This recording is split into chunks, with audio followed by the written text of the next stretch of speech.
હું શ્રી કન્યા વિદ્યાલય લાઠીમાં આપનું હાર્દિક સ્વાગત કરું છું. આજે આપણે ધોરણ 12 વિષય ભૂગોળ, જેમાં આપણે પાઠ નંબર 2 માનવ વસ્તી.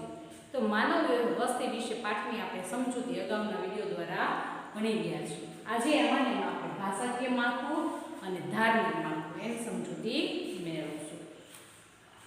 તો કે ભારતનું ભાષાકીય માળખું, તો કે ભાષાનો રાષ્ટ્ર અને રાષ્ટ્રીય સાથી બંને સાથે ગાઢ અને ભાવાત્મક શું છે તો કે સંબંધ છે. કેવો તો કે રાષ્ટ્ર અને રાષ્ટ્રીયતા માટે ગાઢ પ્રકારનો અને ભાવાત્મક એટલે કે લાગણીથી જોડાયેલો સંબંધ. તો 1961 ની વસ્તી ગણતરીના અહેવાલ મુજબ 1652 ભાષાઓ માતૃભાષા રૂપે નોંધાયેલી હતી. શેમાં તો કે 1961 માં જ્યારે વસ્તી ગણતરી કરવામાં આવી હતી ત્યારે એક અહેવાલ તૈયાર કરવામાં આવ્યો હતો. તો એ અહેવાલ મુજબ 1652 ભાષાઓ માતૃભાષા રૂપે નોંધાઈ હતી. જેમાંની 23 ભાષાઓ કેવી છે તો કે મુખ્યત્વે કેટલી તો કે 23. તો અંગ્રેજી ઉપરાંત 22 ભાષાઓ રાજ્યમાન્ય ભાષાઓની યાદીમાં સામેલ કરવામાં આવી છે. તો કે અંગ્રેજીની સાથે સાથે બીજી 22 ભાષાઓ છે. એ 22 ભાષાઓને રાજ્યમાન્ય ભાષાઓની યાદીમાં શું કર્યા છે તો કે સામેલ કર્યા છે. તો ભારતમાં હિન્દી સૌથી વધુ બોલાતી શું છે તો કે ભાષા. તો કે કુલ ભાષા કેટલી તો કે 1662.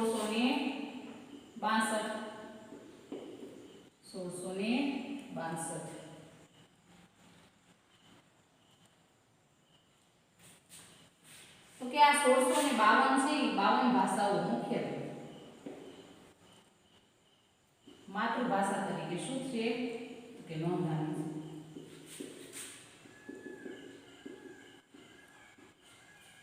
એમાંથી 23 ભાષા, તો 23 ભાષાઓ છે શું છે તો કે મુખ્યત્વે બોલાય છે. કેટલી ભાષા તો કે 23.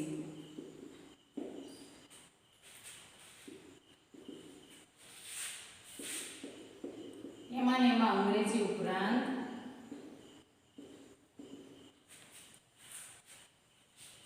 22 ભાષાઓ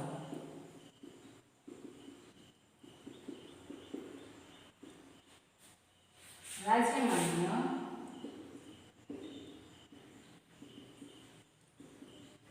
ભાષાઓની યાદીમાં શું થઈ છે તો કે સામેલ. સૌથી વધારે કઈ ભાષા બોલાય છે? સૌથી વધુ હિન્દી ભાષા બોલાય છે. તો કે ભારતમાં સૌથી વધુ કઈ ભાષા બોલાય છે? કે હિન્દી ભાષા બોલાય છે. અને ગુજરાતી બોલનારા લોકોની ટકાવારી ખાલી 4.48% સાથે દેશમાં કેટલો ક્રમ ધરાવે છે તો કે 7મો. કઈ ભાષા તો કે ગુજરાતી. તો કે ગુજરાતી બોલનારા લોકોની ટકાવારી 4.48% સાથે દેશમાં 7મા ક્રમે છે. કઈ તો કે ગુજરાતી છે કેટલામાં ક્રમે છે દેશમાં તો કે 7મા ક્રમે. તો સૌથી વધારે કઈ ભાષા બોલાય છે તો કે હિન્દી. ગુજરાતી બોલનારા લોકોની ટકાવારી 4.48% છે અને 48% સાથે દેશમાં 7મા ક્રમે આવે છે. ભારતમાં બોલાતી વિવિધ ભાષાઓ થકી આપણે એકતાનું શું મેળવીએ છીએ તો કે સંદેશો મેળવીએ છીએ. શેના આધારે તો કે વિવિધ જે ભાષાઓ બોલાય છે એના આધારે. તો વિશ્વમાં બોલાતી મુખ્ય ભાષાઓમાં ચાઇનીઝ, મેન્ડોરિન પ્રથમ અને ત્યારબાદ બીજા ક્રમે અંગ્રેજી આવે છે. તો આપણને પરીક્ષામાં આવો પ્રશ્ન બાળકો પૂછવામાં આવે તો આપણને ખ્યાલ રહે. તો કે મુખ્ય ભાષાઓમાં ચાઇનીઝ, મેન્ડોરિન કયો ક્રમ ધરાવે છે તો કે પ્રથમ ક્રમ ધરાવે છે. શેમાં તો કે વિશ્વમાં. જ્યારે એના પછી કયો ક્રમ આવે તો કે અંગ્રેજી, બીજા ક્રમે અંગ્રેજી,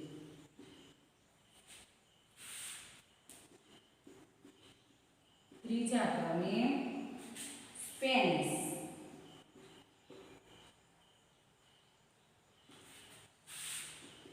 અને ચોથા ક્રમે અરબી.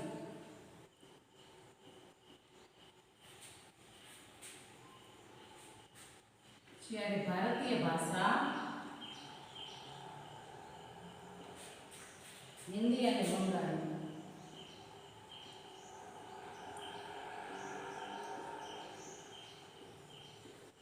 અનુક્રમે પાંચમા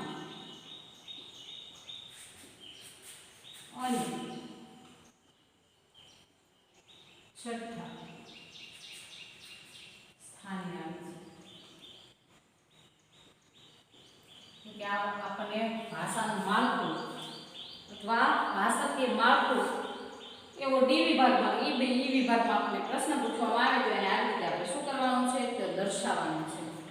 તો કે કુલ 1652 ભાષાઓ, તો એ 52 ભાષાઓ 1652 ભાષાઓનો સમાવેશ શેમાં થયો તો કે માતૃભાષા રૂપે નોંધાય છે.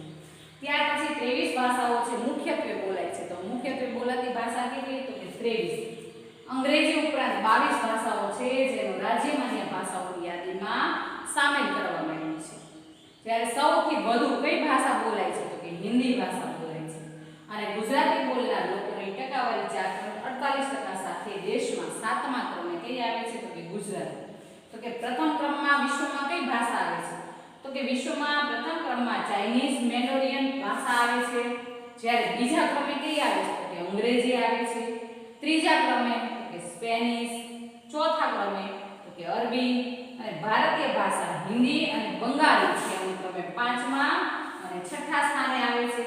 જ્યારે ગુજરાતી છે કયા સ્થાને આવે છે તો કે 7મા સ્થાને આવે છે. આ 1 થી 7 ક્રમ આપણને ભાષાનો ઉપયોગ કરવામાં આપેલા છે.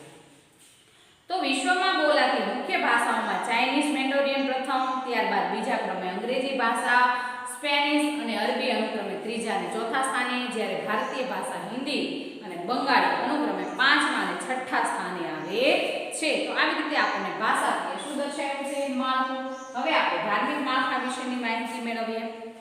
તો કે ધર્મ એ માનવ વસ્તીની મહત્વની એક શું છે તો કે લાક્ષણિકતા છે. શું તો કે ધર્મ. તો ધાર્મિક આસ્થાને સમગ્ર માનવ જીવન ઉપર ઘેરી શું પડે છે તો કે અસર. શેની તો કે ધાર્મિક આસ્થાની સમગ્ર માનવ જીવન ઉપર એની ઘેરી અસર જોવા મળે છે.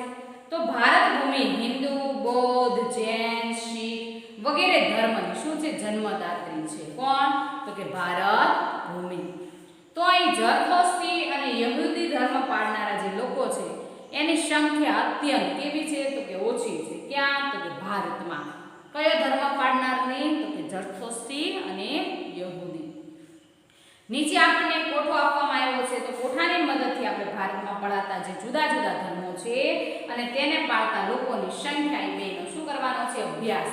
પણ આપણે રોજે રોજ વિડીયો જ્યારે ભણીએ છીએ ત્યારે ખરેખર વાત કરીએ છીએ જ્યારે તમે કોઈ પણ જાતના વિડીયો જુઓ છો ત્યારે સાથે સાથે પાઠ્યપુસ્તકને પણ ધ્યાનમાં રાખો, ખુલ્લું રાખો, જેથી કરીને તમે ક્યાં પહોંચ્યા છો એમાં કોઠો આવે છે, નકશો આવે છે, ગ્રાફ આવે છે, કોઈ ચિત્ર આવે છે, કોઈ આકૃતિ આવે છે, તેની તમને સરળતાથી સમજૂતી મળે.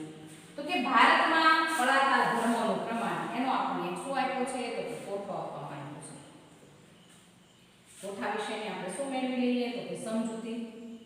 તો સૌથી પહેલા આપ્યો છે ક્રમ, ત્યાર પછી આપ્યો છે ધર્મ, ત્યાર પછી આપ્યું છે ગુજરાત, ભારત અને ગુજરાત.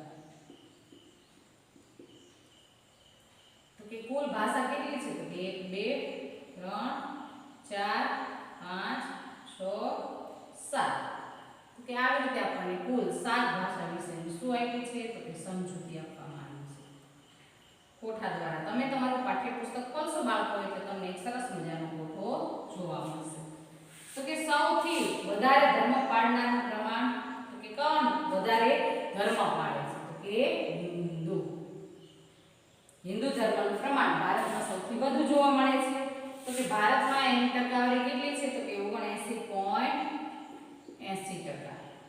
જ્યારે આખા ગુજરાતની વાત કરીએ તો હિન્દુ ધર્મ પાળનાર લોકોનું પ્રમાણ કેટલું છે તો કે 88.57%.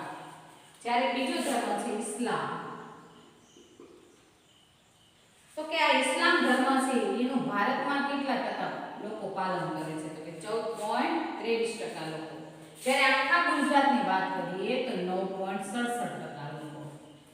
એના સિવાય ખ્રિસ્તી, તો કે ખ્રિસ્તી ધર્મ પાળનાર લોકોનું પ્રમાણ ભારતમાં કેટલું છે 2.30%. જ્યારે ગુજરાતમાં 0.52%. ચોથું શીખ, તો કે શીખ ધર્મ પાળનારનું ભારતમાં પ્રમાણ કેટલું છે તો કે 1.72%. જ્યારે ગુજરાતમાં તો કે 0.62%. એના પછી બૌદ્ધ, તો કે બૌદ્ધ ધર્મ પાળનારનું પ્રમાણ ભારતમાં કેટલું છે તો કે 0.70%. જ્યારે ગુજરાતમાં તો કે 0.05%. ત્યાર પછી જૈન, તો કે 0.37% ભારતમાં જૈન ધર્મ પાળનાર લોકોનું પ્રમાણ છે. જ્યારે ગુજરાતમાં 0.96%. અને એના સિવાયના અન્ય, તો કે અન્યનું પ્રમાણ કેટલું તો કે 0.66%. જ્યારે ગુજરાતમાં તો કે 0.03%. તો આવી રીતે જુદા જુદા ધર્મ પાળનારા લોકોનો આપણને શું આપ્યો છે તો કે કોઠો. તો કોઠા દ્વારા જ આપણને સમજૂતી મળે છે સૌથી વધારે હિન્દુ ધર્મ પાળનાર લોકોનું પ્રમાણ છે ભારતમાં અને ગુજરાતમાં. જ્યારે સૌથી ઓછું પ્રમાણ તો કે અન્ય 0.66% અને ભારતમાં ગુજરાતમાં ફક્ત 0.03%. તો આવી રીતે આપણને ધર્મ પ્રમાણે જુદા જુદા વર્ગોમાં વિભાજિત કરીને એક શું આપવામાં આવ્યું છે કોઠો, અને કોઠા દ્વારા આપણને એની સમજૂતી આપવામાં આવી છે. તો કોઠા દ્વારા જ આપણને ખ્યાલ આવી જાય છે તો કે ભારતમાં હિન્દુ ધર્મ પાળનાર લોકોનું પ્રમાણ 79.80% છે. જ્યારે ગુજરાતની વાત કરીએ તો 88.57% છે. તો ઇસ્લામ ધર્મ પાળનાર લોકોનું પ્રમાણ 14.23% છે. જ્યારે ગુજરાતમાં 9.67% છે. ખ્રિસ્તી ધર્મ પાળનાર લોકોનું પ્રમાણ ભારતમાં 2.30% છે.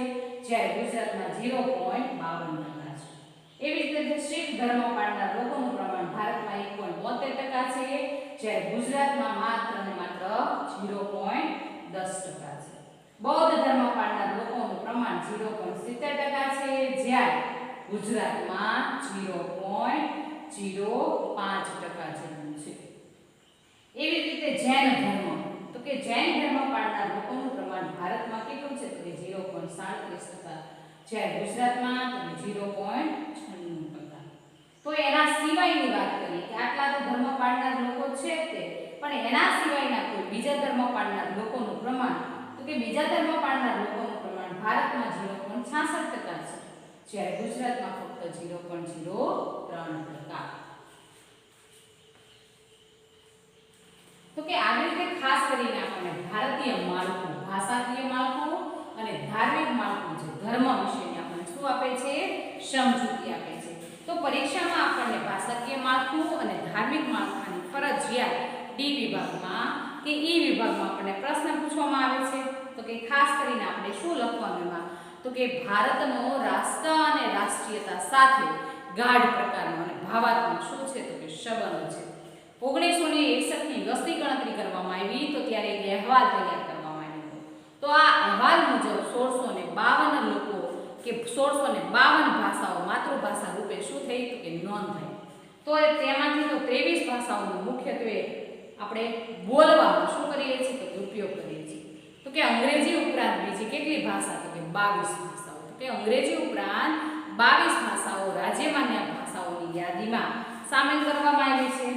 કે ખાસ કરીને આપણે કહીએ સૌથી વધારે કઈ ભાષા બોલાય છે તો કે હિન્દી. સૌથી વધારે બોલાતી ભાષા હિન્દી છે. જ્યારે ગુજરાતી ભાષા બોલનાર લોકોની ટકાવારી કેટલી છે તો કે 4.48% સાથે દેશમાં ગુજરાતીનો ક્રમ કેટલામાં આવે છે તો કે 7મો ક્રમ આવે છે. તો એવી જ રીતે વિશ્વમાં પ્રથમ સ્થાને, દ્વિતીય સ્થાને, તૃતીય સ્થાને, ચતુર્થ સ્થાને, પંચમ સ્થાને કે છઠ્ઠા સ્થાને આવતી ભાષાઓ કઈ કઈ છે કે વિશ્વમાં ચાઇનીઝ મેન્ડોરિયન પ્રથમ ક્રમે આવે છે. જ્યારે બીજા ક્રમે આવે છે અંગ્રેજી, ત્રીજા ક્રમે આવે છે સ્પેનિશ, ચોથા ક્રમે આવે છે અરબી અને ભારતીય ભાષા હિન્દી અને બંગાળી અનુક્રમે 5મા અને 6ઠ્ઠા ક્રમ સાથે આગળ વધે છે. તો આવી રીતે આપણે ભાષાકીય માળખા દ્વારા એને શું આપી છે? સમજૂતી. ત્યારબાદ આપણને શેની સમજૂતી આપી? તો કે ધાર્મિક માળખાની. તો કે ધર્મ એ માનવ વસ્તીની મહત્વની એક શું છે? તો કે લાક્ષણિકતા છે. તો ધાર્મિક આસ્થાની સમગ્ર માનવ જીવન ઉપર ઘેરી શું પડે છે? તો કે અસર પડે છે. તો કે આપણે જોઈએ છે ભારત ભૂમિમાં અવનવા ધર્મ પાળનાર લોકો શું કરે છે? તો કે વસવાટ. કયા કયા ધર્મ પાળનાર? તો કે હિન્દુ, બૌદ્ધ, જૈન, શીખ. આ જુદા જુદા ધર્મના જે લોકો છે એ લોકોના ધર્મની જન્મદાત્રી કઈ છે? તો કે ભારત ભૂમિ છે. તો અહીં જરથોસ્તી અને યહૂદી ધર્મ પાળનાર અત્યંત ઓછી સંખ્યામાં લોકો છે. તેના આપણને કોઠા દ્વારા શું આપી છે? તો સમજૂતી આપી છે. જરથોસ્તી અને એના સિવાય કયો ધર્મ? તો કે યહૂદી ધર્મ પાળનાર લોકોની સંખ્યા ખૂબ જ કેવી છે? તો કે ઓછી. સૌથી વધારે સંખ્યા કયો ધર્મ? તો કે હિન્દુ. ત્યાર પછી બીજો ક્રમ ધરાવતો હોય તો ઇસ્લામ, એના પછી ખ્રિસ્તી ટકાવારી પ્રમાણે, એના પછી શીખ, એના પછી જોઈએ તો બૌદ્ધ, એના પછી જોઈએ તો જૈન અને એના પછી જોઈએ તો અન્ય.